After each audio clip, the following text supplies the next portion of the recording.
estaba siendo usado por Dios. El Dios de la Biblia estaba permitiendo que su pueblo cayera cautivo en manos de un rey pagano.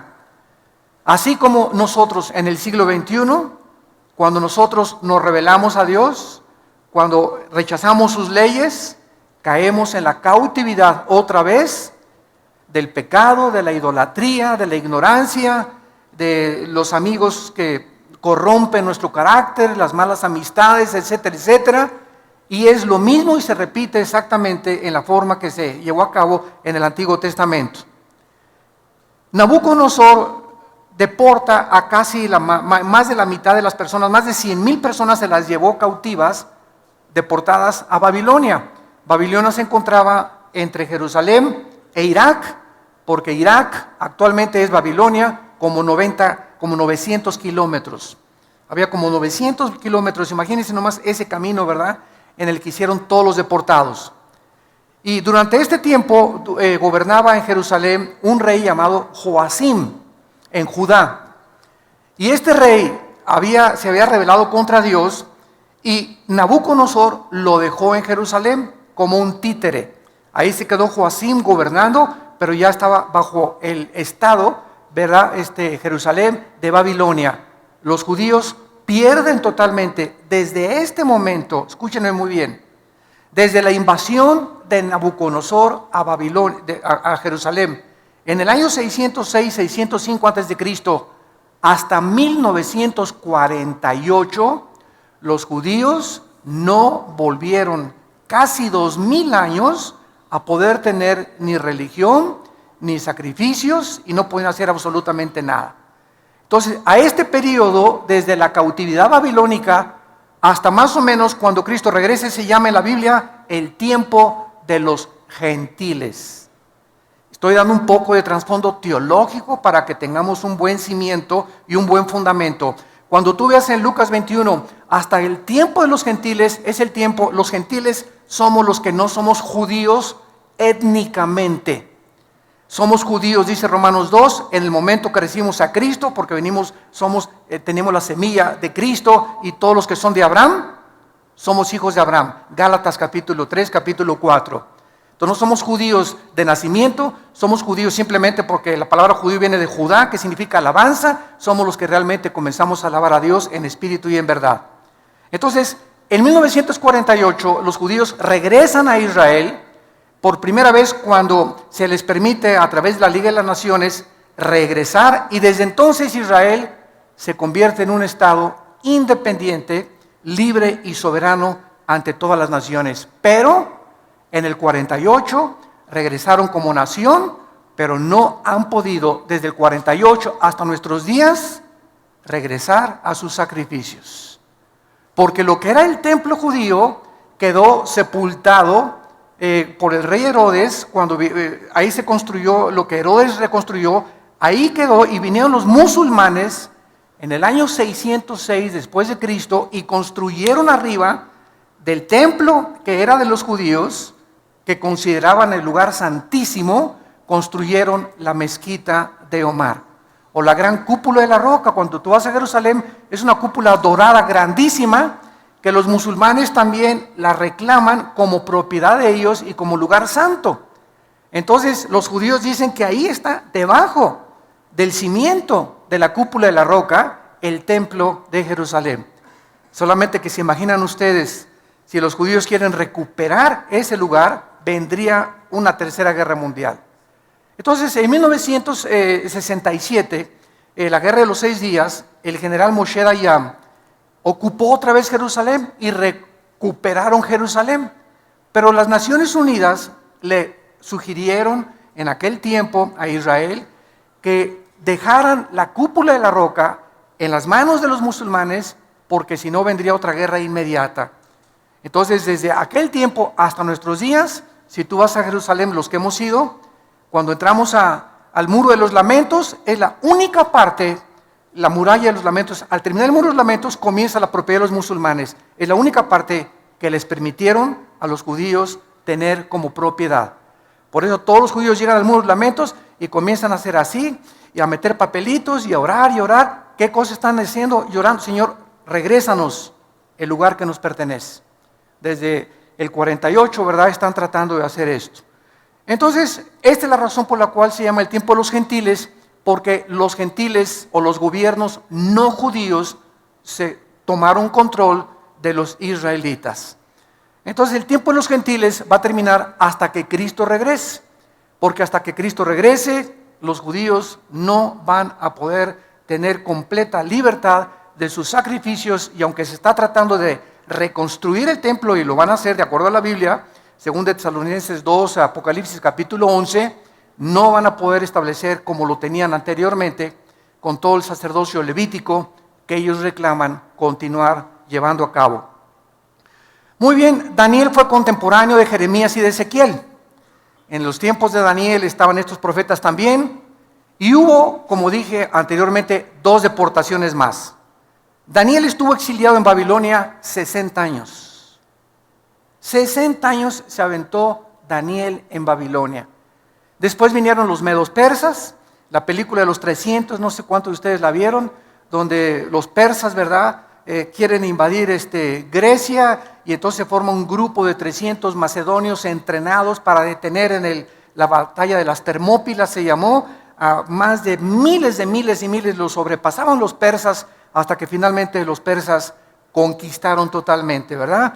Entonces los persas conquistan a los babilonios, después los griegos conquistan a los persas, y después los romanos conquistan a los griegos.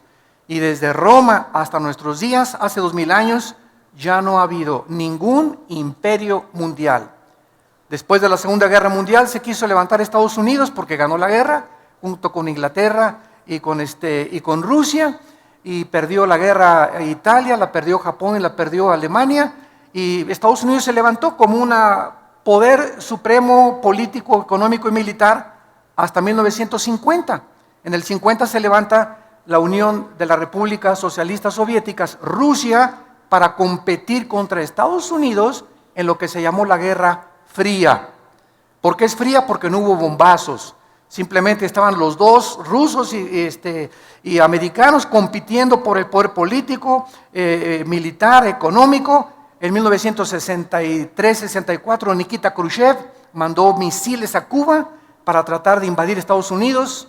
El presidente Kennedy, John Kennedy, que fue asesinado en Dallas, desafía a Khrushchev, sacan los misiles, y ya no hubo guerra entre Rusia y Estados Unidos hasta el 89, cuando Mikhail Gorbachev, uno de los primeros ministros de Rusia, declara públicamente: el sistema comunista de Rusia ha fracasado. Estamos muriéndonos de hambre, nos aislamos del mundo capitalista y necesitamos tener nexos, porque es un mundo interconectado por el internet.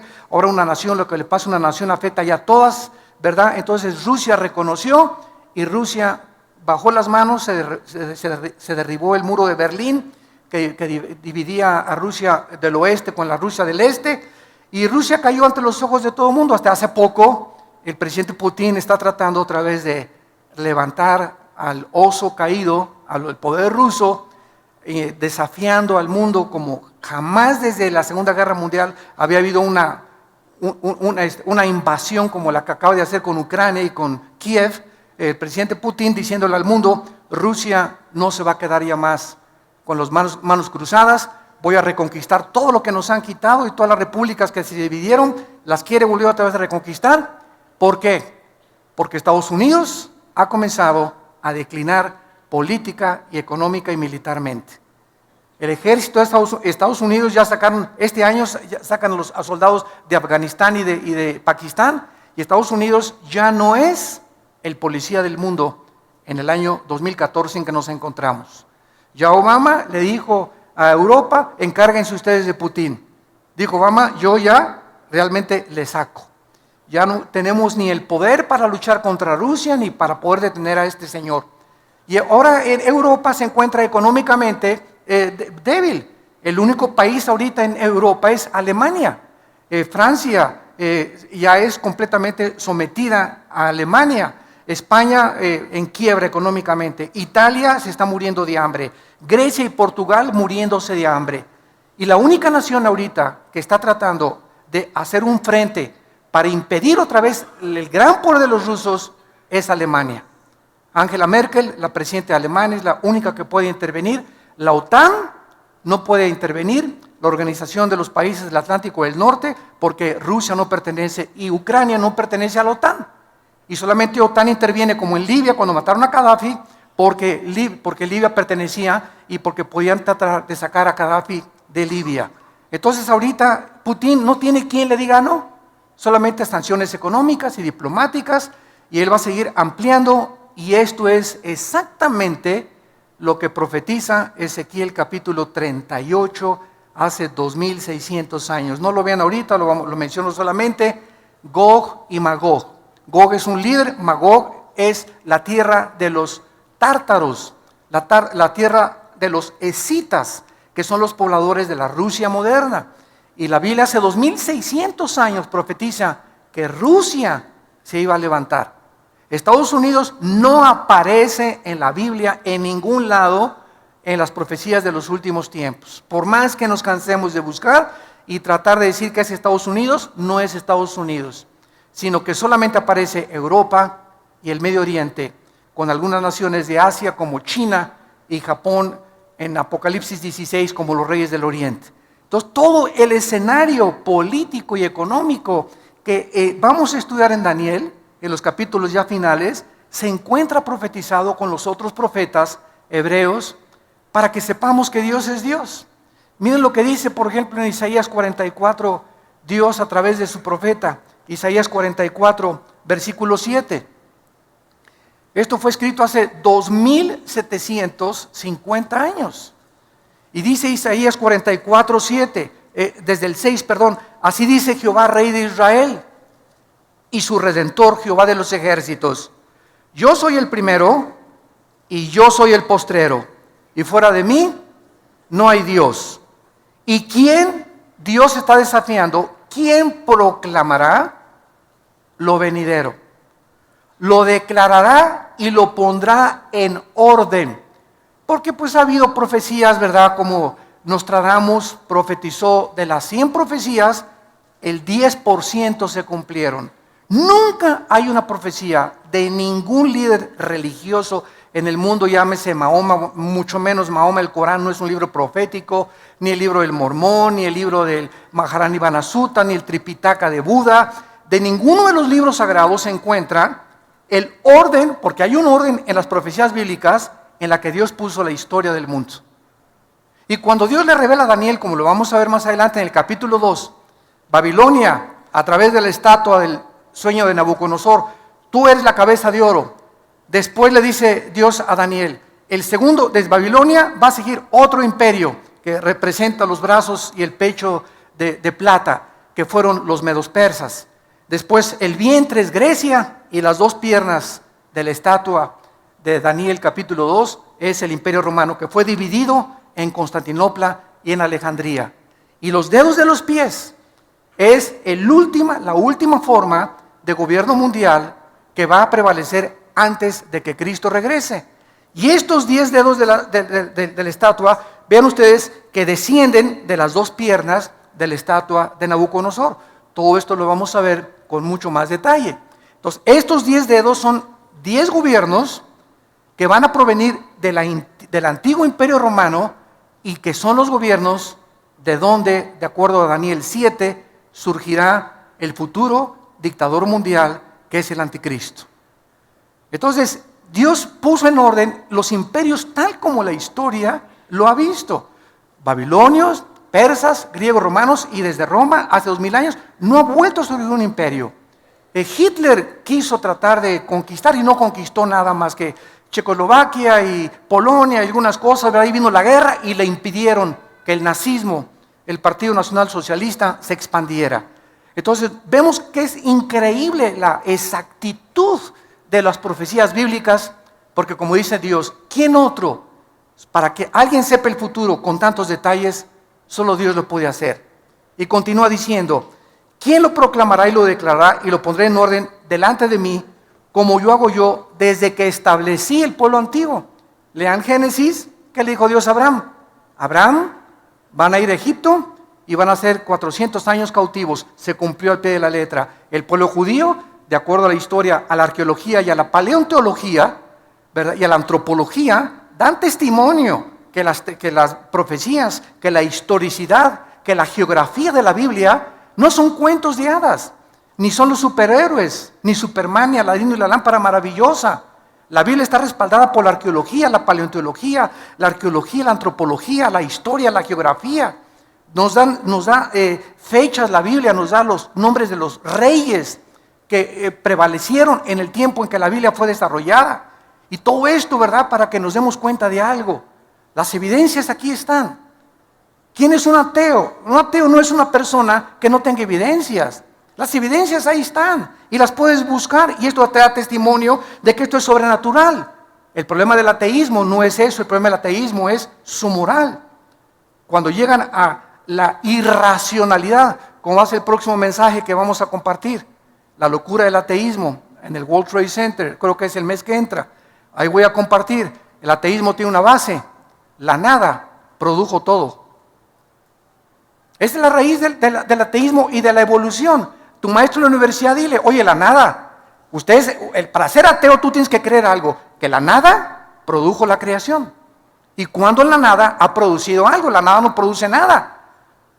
El mismo Carlos Darwin, Carlos Sagan, que eran ateos, estuvieron de acuerdo. Stephen Hawking, que es el más grande físico matemático actualmente en Inglaterra, reconoce, aunque no reconocen a Dios, que todo tuvo un principio. Entonces, si dicen que fue una explosión en el universo, bueno, ¿quién produjo la explosión? ¿Batman? ¿O Robin, su compañero? ¿O el hombre araña? ¿Quién produjo la explosión? Ahora la materia, ok, si fue una explosión de rocas, fueron puras rocas. ¿De dónde salió el pensamiento? Virgen del Socorro. La conciencia. ¿De dónde? ¿Quién formó el código genético hereditario de cada persona? ¿Quién formó a un chango para que trajera una changa? ¿A un jirafo para que tenga una jirafa? ¿A un hipopótamo para que tenga una hipopótama? ¿A un rinoceronte para que tenga una rinoceronta? Cada cosa con su hombre y hembra, hombre y hembra, hombre y hembra. Digo, esto es absurdo completamente, creer que por accidente, a través de millones de años, surgió la creación. El necio dice en su corazón: no hay Dios, dice el Salmo 14. Entonces, Dios nos muestra, ¿verdad?, que Él lo ha hecho desde el principio para que el que tenga sed, que venga y que beba del agua. Si tú estás cansado de tu ateísmo, de tu vida de amargura, de desorientación, de confusión, de crítica, el odio que traes en tu corazón que el mundo nos ha producido, de tantas desilusiones, traiciones, tanta hipocresía que nos rodea, vengan a Cristo. Ven a Jesús y ve en esa cruz lo que Dios dice en la Biblia, que Él te ama, que Él dio su vida por nosotros y que solo Él puede sanarnos las heridas que el mundo nos ha hecho, nuestra familia, nuestros amigos cercanos, y que nos va a seguir haciendo.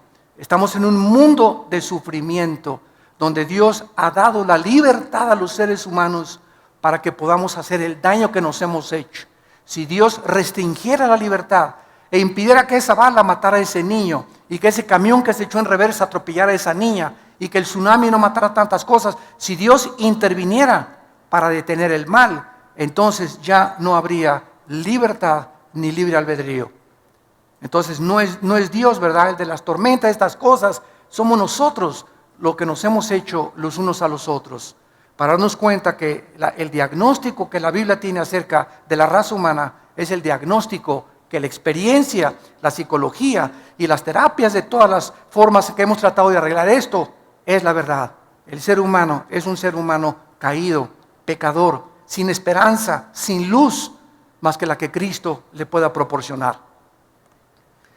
Muy bien, vamos a ver a continuación que esta profecía en Jeremías capítulo 25, esta profecía fue anunciada por Jeremías de que los babilonios iban a entrar a Jerusalén y por la rebelión del pueblo de Dios iban a ser cautivos. Dice Jeremías 25, versículo 8: por tanto, así ha dicho Jehová de los ejércitos, por cuanto no habéis oído mis palabras. Siempre el juicio y la disciplina viene por eso, cuando no queremos hacer caso a la palabra de Dios. Todo el sufrimiento que tú tienes en tu vida, la pobreza que estás experimentando, que la rebelión que estás experimentando, la falta de poder avanzar en la vida, tiene una raíz espiritual. Y es siempre estás en rebelión contra las leyes de Dios. Dice la Biblia, ¿quién se puede endurecer contra Dios y que le vaya bien? A nadie. He aquí enviaré y tomaré a todas las tribus del norte, versículo 9, dice Jehová, y a Nabucodonosor, ahí está, rey de Babilonia, mi siervo, y los traeré contra esta tierra y contra sus moradores y contra todas estas naciones en derredor, y los destruiré y los pondré por escarnio y por burla y en desolación perpetua. Y haré que desaparezca de entre ellos la voz de gozo, la voz de alegría, la voz de desposado, la voz de desposada, ruido de molino y luz de lámpara. Toda esta tierra será puesta en ruinas y en espanto, y servirán estas naciones hasta determina la cantidad de años. Las servirán a Babilonia 70 años. Cuando Daniel tenía ya como unos 70, me imagino unos 75, 80 años de edad, Daniel, después de Babilonia, sirvió al imperio persa. Daniel, siempre como oficial, con un rango muy elevado, porque le reconocieron siempre que era más inteligente que los brujos y los astrólogos y que los magos y que los caldeos.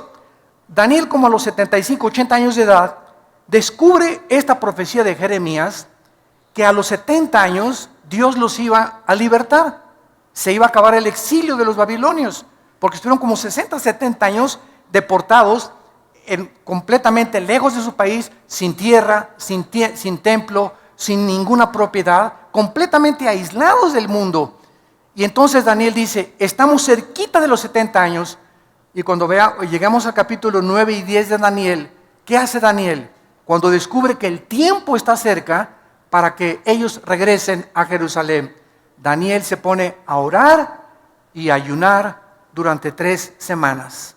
Y es cuando se desata la guerra cósmica que vamos a ver también, cuando un ángel de Dios baja del cielo a traerle a Daniel la respuesta de qué iba a pasar, cuál era el futuro de la ciudad de Jerusalén y de los santos de Dios. Y un principado satánico, en aquel tiempo era el imperio persa, que impide que el ángel de Dios le lleve este mensaje a Daniel, y se hace una guerra en el cielo mientras Daniel está orando. Vamos a aprender también en el libro de Daniel que la oración desata la guerra cósmica. La oración es un estado de guerra. Cuando tú caes de rodillas y cuando te pones a orar, estás mandando misiles, metralleta, K-47, Uzi, balazos, ¿verdad? Estás comenzando a bombardear el mundo invisible espiritual, estás comenzando a abrirte cancha, estás comenzando a proteger a tus hijos, a tu familia, a tu negocio. Siempre que oramos, comenzamos a entrar en una guerra sin que nos demos cuenta, pero el libro de Daniel nos corre las cortinas y nos muestra que cuando oramos, entramos en guerra espiritual. Entonces ya, ¿verdad? Lo vamos a ver más adelante. El ángel ya le trae el mensaje a Daniel y le explica ya en Daniel 11 y 12, que son los últimos capítulos de Daniel, lo que va a pasar en el futuro con Jerusalén. Ya se profetiza el anticristo en el capítulo 7, 8, 9 y el 10 y el 11, cómo es el anticristo, el carácter del último dictador mundial y lo que va a pasar antes de que Cristo regrese. Es un libro maravilloso, Daniel. Muy bien, vamos a ver ahora en Daniel algunas doctrinas como introducción. Los temas que se tratan en este libro son 8 principalmente, 8 temas doctrinales. Número 1, Daniel establece sin lugar a dudas la soberanía de Dios.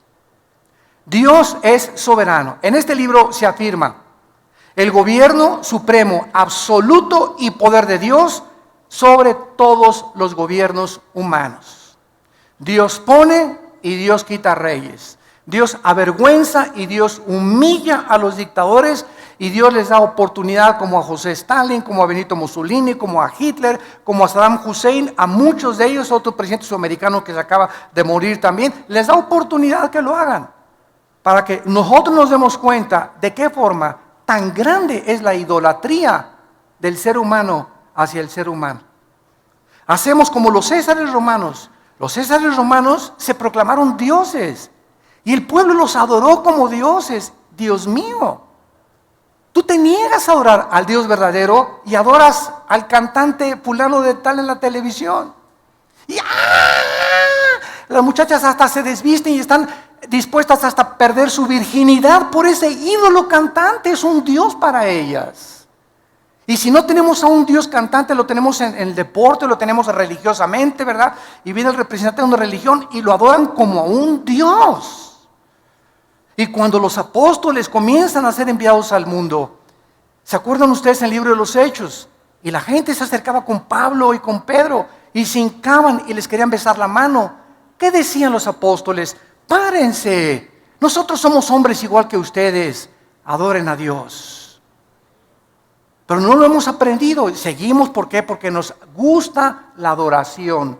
¿A quién no le gusta que lo exalten, que le aplauden, que se hinquen delante de ti, que te besen la mano, ¿verdad? ¿A quién no le gusta eso? ¿A quién no le gusta sentirse atraído y reconocido donde quiera que tú vayas? Es la naturaleza pecaminosa del ser humano. Y cuando los hombres de Dios, ¿verdad?, entramos a ese mundo donde la gente, mucha gente, usted no se imagina, yo tengo gente que ha ido a Sudamérica, que se acercan conmigo y se hincan delante de mí por ignorancia, porque creen que somos, me dicen padrecito, ¿verdad? Tantas cosas que le dicen a uno, ¿verdad? Y, hermano, párese, ¿verdad? Párate. O sea, nunca te hinques delante de un hombre, ni menos le beses la mano, ni lo veas como un Dios. Somos como ustedes, con pies de barro, hombres con defectos que por la gracia de Dios somos lo que somos y lo que Dios nos ha dado, pero no somos ni más grandes, ni más poderosos, ni más santos, ¿verdad? Mucho menos, ¿verdad?, que cualquiera de aquellos que Dios ha llamado para servirle. Pero es la tendencia del ser humano. Ves un artista y te le hincas y ves y llegas y mi autógrafo, ¿y para qué esta cochina firma, hombre? Se va a ahorrar con el tiempo. Pero así somos, ¿no? Nos encanta eso, porque lo traemos por la naturaleza humana. Entonces Dios nos muestra en la Biblia que Él es soberano, que Él tiene el poder sobre todo. Daniel sirvió bajo los más poderosos imperios de la historia. Sin embargo, aunque todos estos imperios surgieron, ¿se acuerdan de los jardines colgantes de Babilonia? Que se consideraron una de las 7 maravillas del mundo por el rey Nabucodonosor. Cuando Saddam Hussein, en 1985-86, mandó un premio de $5 millones para que algún ingeniero con experiencia en la agronomía y en la cuestión hidráulica pudiera reconstruir los jardines colgantes de Babilonia. Ninguno pudo con la tecnología del siglo XXI, pero se consideraron una de las 7 maravillas del mundo. Fueron imperios, las murallas de Babilonia eran impresionantes, 40, 50 metros de alto, como 10, 15 metros de ancho, y era una cosa, bueno, todavía con Saddam Hussein en la ciudad de Tsilá, que está cerca de Bagdad, está todavía los restos ahorita, cuando llegaron los norteamericanos con los ingleses y los franceses a sacar a Saddam Hussein, entraron y se sentaron en el palacio donde se sentó el rey Nabucodonosor. Las paredes todavía ruinas, ¿verdad?, de las cosas arqueológicas, la diosa de Ishtar que adoraban y todo el paganismo y una magnificencia impresionante. Sin embargo, el Dios de la Biblia no cambia. El hombre surge y el hombre cae. Los presidentes surgen y mueren. Los sabios surgen y mueren. Las naciones surgen y se derrumban, pero Dios no cambia. Él es el mismo ayer, hoy y por los siglos. Cuando nosotros lo servimos, sabemos que servimos al Dios de la Biblia.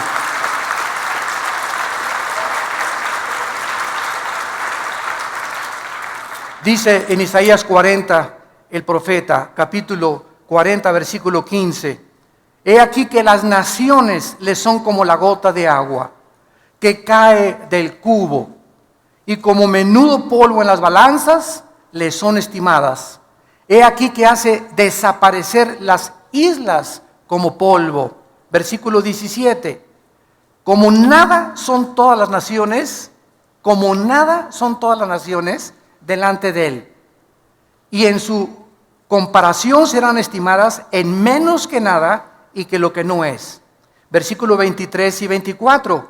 Él convierte en nada a los poderosos Dice la Biblia, y a los que gobiernan la tierra hace como cosa vana, como si nunca hubieran sido plantados, como si nunca hubieran sido sembrados, como si nunca su tronco hubiera tenido raíz en la tierra, tan pronto como soplen ellos, se secan y el torbellino los lleva como hojarasca.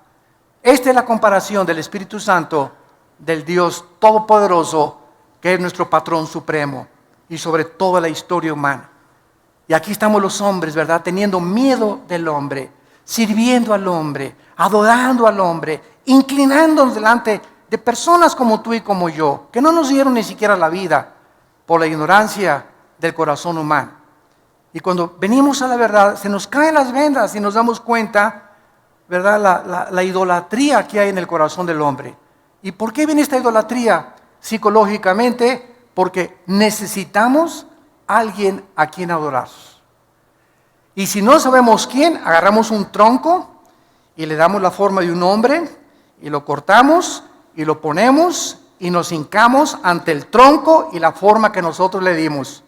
O agarramos yeso y cemento y hacemos una virgen o hacemos un hombre, y ya que hicimos el yeso y el cemento, nos hincamos ante la obra de nuestras manos. Y esta es la historia del ser humano, ¿verdad? Tenemos, si no a lunas, o si nos vamos a Teotihuacán, bueno, se van, yo no, ¿verdad? Van a Teotihuacán y el Dios Sol, ¿verdad? Energía. Y hay todos de blanco recibiendo la energía de Dios, o adoramos la astrología. Dice que si eres Géminis no te lleves con Capricornio, y si eres esto no te lleves con aquello, porque los astros, mi horóscopo dice que hoy no compre, hoy no compro. Porque son los que me dirigen la vida y los que dirigen el destino y la conducta humana. Y verdad, los astros solamente dirigen, como la luna, las mareas de los océanos, por la fuerza de gravitación. Pero no tiene nada que ver, ¿verdad? La luna no tiene corazón, no tiene espíritu. Un ídolo no tiene espíritu, no camina, no se mueve, no habla. Son personas, ¿verdad?, imaginarias que nosotros hemos creado en nuestro corazón. Porque Dios puso, Eclesiastés 3:11, la eternidad en el corazón. Traemos la eternidad. Entonces fuimos creados para adorar a alguien. Cuando Pablo llegó en Hechos 17 a Grecia, ahí estaban los discípulos de los estoicos y los epicúreos, de un filósofo llamado Zenón. Y Pablo les dice a los griegos: cuando entré al areópago vi una grande estatua que decía: al Dios desconocido, al que ustedes adoran sin conocerle, les vengo a anunciar.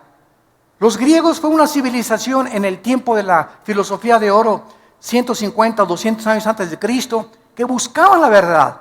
¿Qué es la verdad detrás de todas las cosas? ¿Qué es el sentido común? ¿Qué es la razón? ¿Cuándo somos racionales y cuándo somos irracionales, los que nos llamamos racionales? Entonces, ellos no conocían a Dios, creían en Dios. Pienso, luego existo, existo, luego vivo, vivo tiene que haber una causa. Esta causa no puede estar dentro de mí. Así concluyó Platón, esta causa tiene que ser alguien fuera de mí. Le llamamos la fuerza, el poder, como le quieras llamar, pero está fuera de nosotros. Concluyeron, hay un Dios. Los filósofos griegos no eran ateos, pero adoraban a alguien sin conocerle. Y esta es la razón por la cual la Biblia la tenemos en nuestras manos. La Biblia nos revela el Dios vivo y verdadero. Y por eso seguirá siendo el tema más controvertido, el libro más atacado, más burlado, y donde vamos a encontrar la única verdad absoluta que nos rodea en la corta vida que Dios nos ha dado. Vemos en segundo lugar el tema de la pecaminosidad y la arrogancia del ser humano en el libro de Daniel. Vemos la pecaminosidad y el orgullo tan grande, el tamaño de la Torre de Babel que tienen los gobernantes, principalmente los artistas, deportistas y tal vez hasta tu suegra, ¿verdad? O tu esposo, o tu esposa, o muchachos. Hace poco que prediqué en la iglesia del norte, di un mensaje sobre las evidencias tremendas de la existencia de Dios. Llegó una muchacha como de 19 años, al acabar el mensaje se acercó y me dice: ¿usted cree que sabe todo, verdad? Me dice, no, para nada. Me dice, lo que usted dice, la primera y la segunda ley de las termodinámicas es una aberración. Le dije, sí, ¿por qué? ¿Qué dice la primera y la segunda ley de la termodinámica? Y me dice, no, Chepo, me dijo mi maestro, Le dijo, bueno, mira, cuando quieras discutir algo, ven una muchacha de 19 años, pero con una arrogancia. O sea, le dije, mira, si tú quieres aprender, ven y dime, ¿sabes? No entendí esto, explíquemelo, por favor, con mucho gusto. Pero traes un orgullo, le dije, a tu edad, que si no tienes ni el conocimiento y te pones al brinco, ¿verdad? Es como si yo llego con Einstein y le digo, señor Einstein, no entiendo su fórmula E igual a mc al cuadrado, es usted un loco. Pues no es decir, Einstein, estás más loco porque no sabes ni lo que estás diciendo. Pero lo vemos en los niños, lo vemos en los jóvenes, lo vemos en los profesionistas, lo vemos en cualquier nivel. Somos bien orgullosos. Los hombres, que mi esposa no me diga nada porque, acuérdate que soy Juan Camaney. ¿Y tú qué me tienes que decir, verdad? Métase, póngase a lavar la ropa y cállese y ahí se acuesta. Y ahí me espera cuando llegue la noche, le caigo con el salto del tigre. Y así somos, ¿verdad? Bueno, los cristianos éramos arrogantes, déspotas, tratando a la esposa como si nada, los ricos humillando a los pobres, aprovechándose de los pobres, los tribunales y los magistrados demandando al que no tiene dinero, los presidentes, lo último que les interesa es el pueblo, ¿verdad? La mayoría, no todos, tratando de oprimir más, llevarse lo que se pueda llevar. Y esa es la historia del ser humano.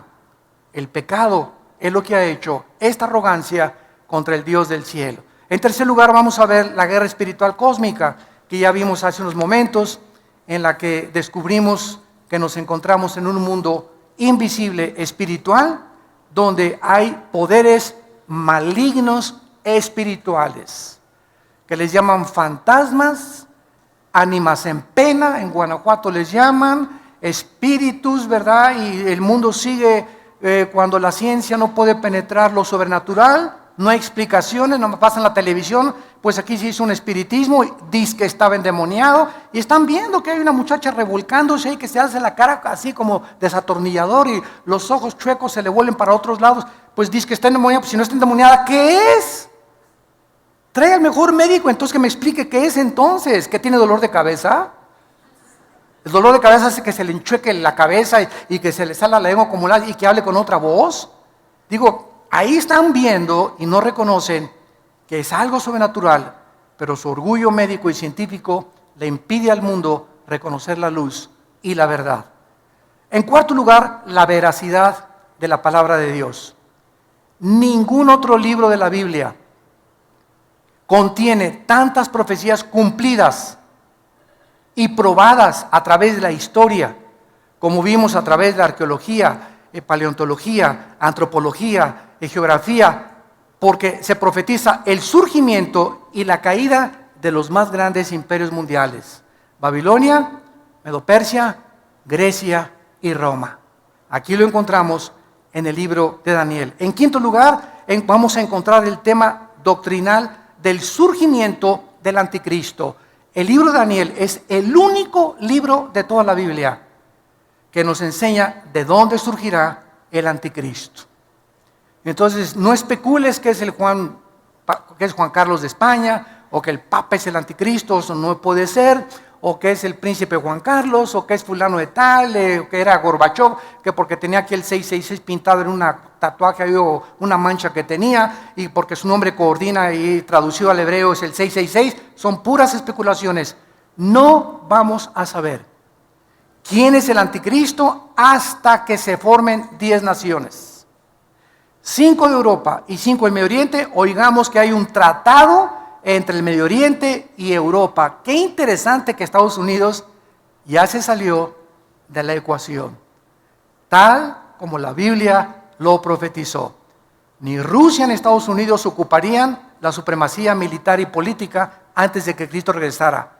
El poder recaería antes de que Cristo regrese, no en una nación, en 10 naciones, simbolizada por los dedos de los pies de la estatua de Nabucodonosor.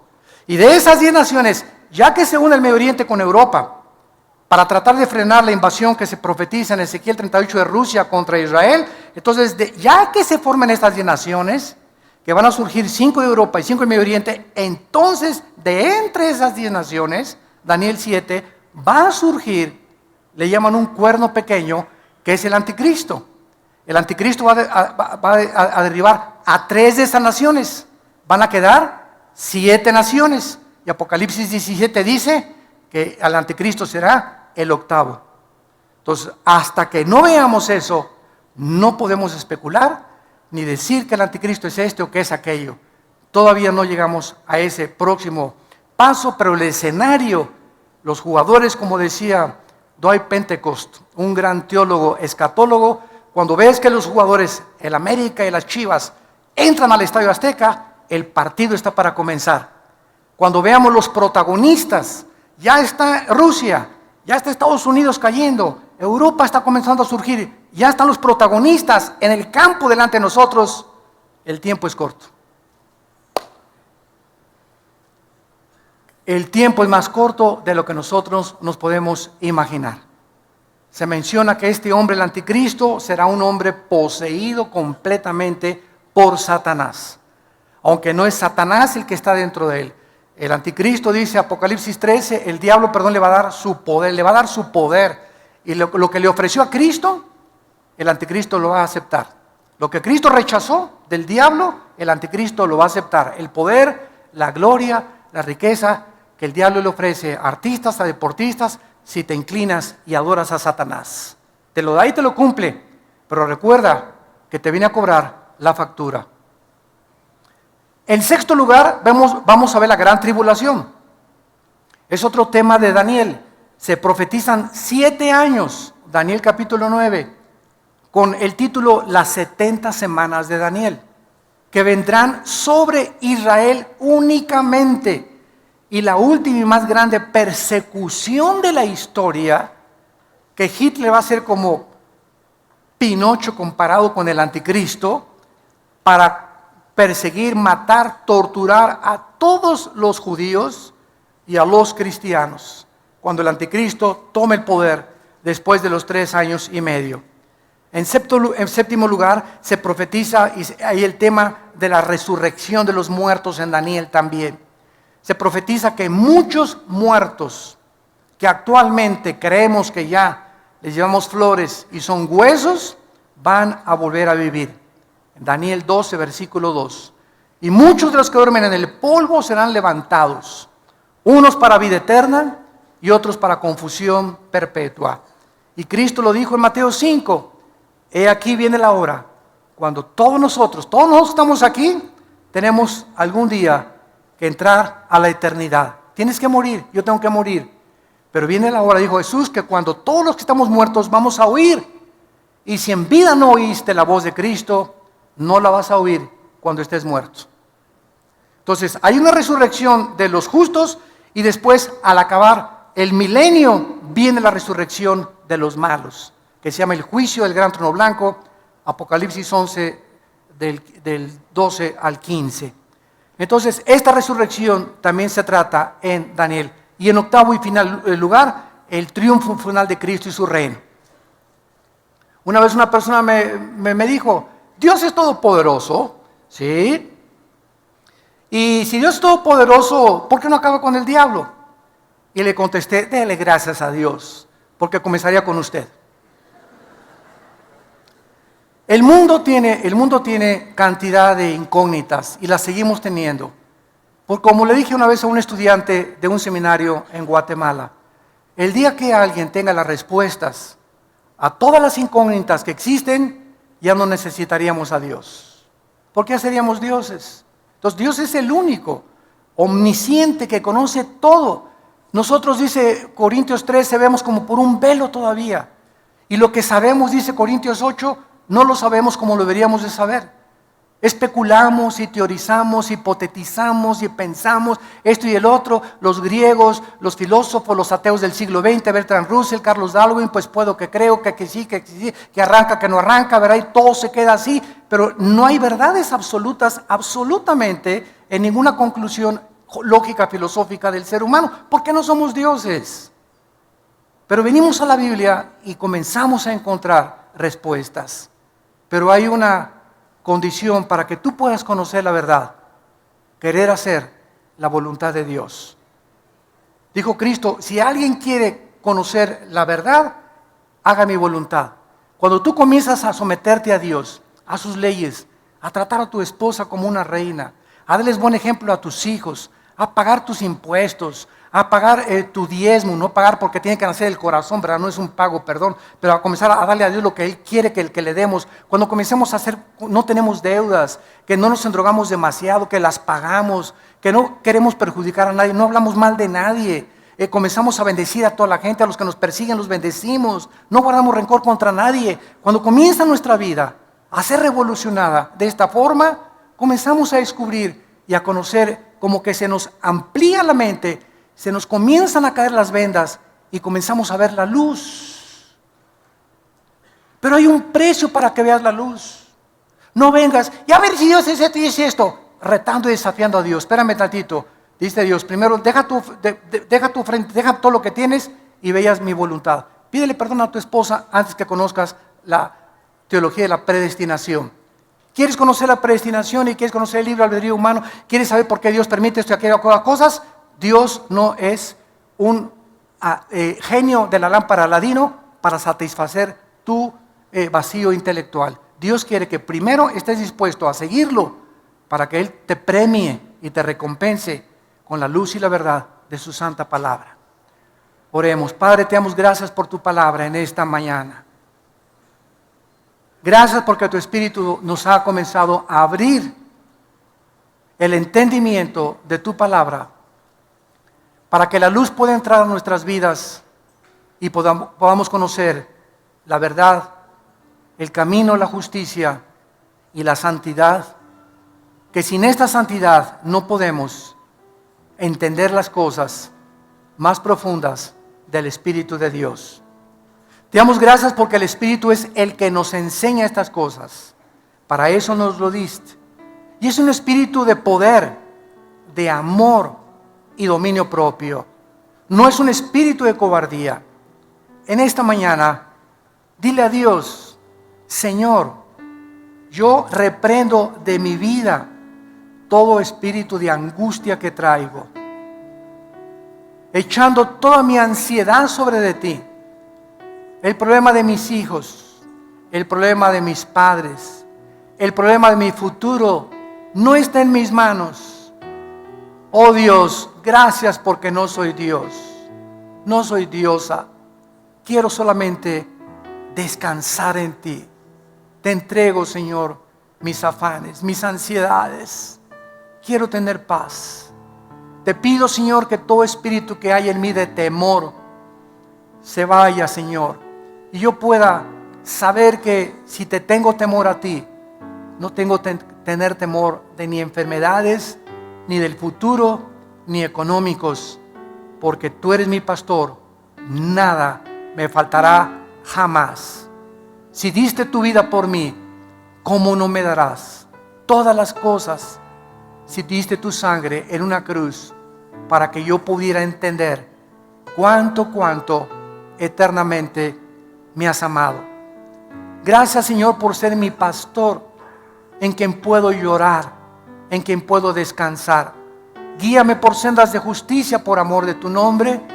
Aunque ande en valle de sombras y de muerte, no tendré miedo de nada en la vida, porque tú estás conmigo y nunca me dejarás, nunca me desampararás. Aunque yo crea que me has desamparado, estás conmigo y estarás siempre hasta el final de mi vida. El bien y la misericordia me seguirán todos los días de mi vida, y en tu casa algún día, oh Dios, toda esta vida de problemas y sufrimientos no se comparará cuando en aquel día me abra los brazos y me digas: ven, bendito, bendita de mi Padre, desde antes de la fundación del mundo, al reino que había preparado para aquellos que me han seguido con todo su corazón. Y ahora muchos de ustedes que no tienen a Cristo, que han venido tal vez de visita, otra vez por curiosidad, y estoy seguro que entraste a esta conferencia confundido, vacía, desorientado, con tantos problemas y tantas angustias. Te invito a que vengas en esta mañana a una cruz. No te invito a ninguna religión. Ven a la cruz, a un hombre que se llama Jesucristo, para que Él entre a tu vida y experimentes el poder de su resurrección, con estas palabras: Señor, te pido perdón por mis pecados. Creo que en la cruz pagaste por ellos con tu sangre, que a los 3 días resucitaste de entre los muertos, y te recibo como mi Señor y mi Salvador en mi vida, en el nombre de Jesús. Amén. Gracias a Dios por su palabra. Gracias a Dios.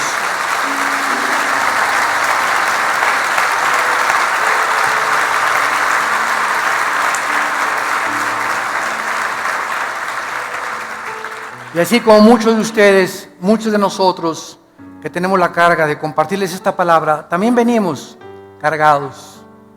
Yo también tengo muchas cargas en mi vida, cosas, ¿verdad? Que ansiedades, la familia, los hijos, el ministerio, el país, todo esto nos agobia y necesitamos venir todos los días a la cruz.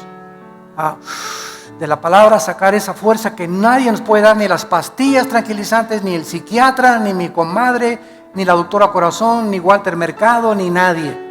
Solo Dios en su palabra me puede seguir sosteniendo para que lleguemos con gozo al final de nuestra carrera. Nos ponemos de pie para recibir la bendición pastoral.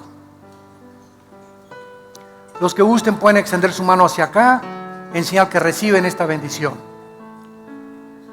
Dios bendiga tu vida y te guarde y te dé paz.